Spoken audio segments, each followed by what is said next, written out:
Chawra English स्कूलमध्ये विद्यार्थ्यांना fee न भरल्याने डांबून ठेवण्याचा पालकांचा आरोप, तर आरोप बिनबुडाचे शाळेची बदनामी करण्याचा डाव प्रिन्सिपल यांची प्रतिक्रिया.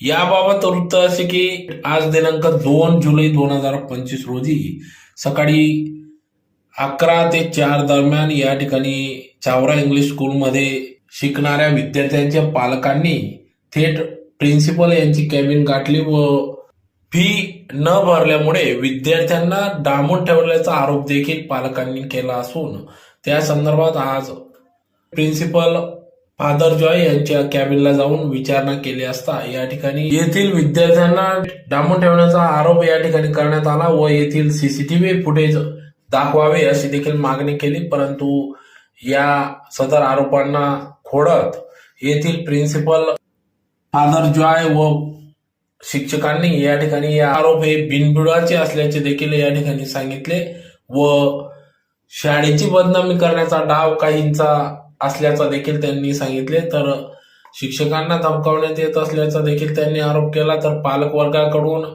विद्यार्थ्यांना धमकावून डांबून ठेवण्याचा प्रकार हा उघडकीस आल्याने सीसीटीव्ही फुटेज काढून तपासणी करण्यात यावी अशी मागणी शिक्षण विभागाकडे करण्यात आली असून पुढील तपास या ठिकाणी शिक्षण विभाग करीत असल्याचे समजते. उनकी पनिशमेंट आप बच्चों को नहीं दे सकते बाहर. आप इतने बच्चों को ये पनिशमेंट दे रहे हैं, उनको बिना फैन बिना लाइट के बिठा रहे हैं. बघा एक मिनिट आता मीडिया वाले आले बघा आमचे काय करणार आहे ते सांगतो मी तुम्हाला. मी एक मिनिट फादर प्लीज रिक्वेस्ट आहे प्लीज.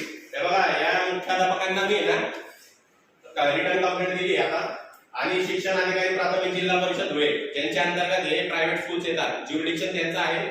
कोणाचा शिक्षण अधिकारी प्राथमिक जिल्हा परिषद धुळे कुवार मॅडम आहेत, त्यांचं ज्युरिडिक्शन आहे. आता नंतर आम्ही तिथं चाललोय.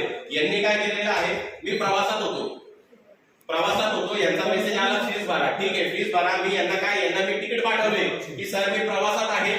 यांना मी ते तिकीटचे पीडीएफ पाठवले की मी 20 ते 25 26 तारखेपर्यंत येऊ शकत नाही, 25 26 ला आल्यावर मी तुम्हाला भेटतो. तरी यांनी सर्व मुलांना, माझे 2 मुलं होते, माझा मुलगा आणि मुलगी, नाव घेत नाही कारण म्हणजे ते वय कमी आहे त्यांचं, नाव घेणं कोणत्याही विद्यार्थ्याचं योग्य नाही आहे. बघा मी तुम्हाला सांगतो त्यांनी काय केलं, ज्या विद्यार्थ्यांची फी बाकी होती आता 1 वर्ष 2 वर्ष 3 वर्ष ते काही काय काम माहिती नाही, कमीत कमी 40 ते 50 विद्यार्थ्यांना मुलं मुली काय बघितले नाही. लाईनीतून ह्या सरांनी बाहेर काढण्यात नाही. मॅम कोऑर्डिनेटर यांचा चेहरा घ्या सरांचा. आमचे म्हणजे यांच्याशी वाईटपणा काहीच नाहीये. शेवटी यांनी ना ते एनएस फादरांच्या आदेशाने coordinator Nalini Patil ma'am, sir आपलं नाव काय महेश सर?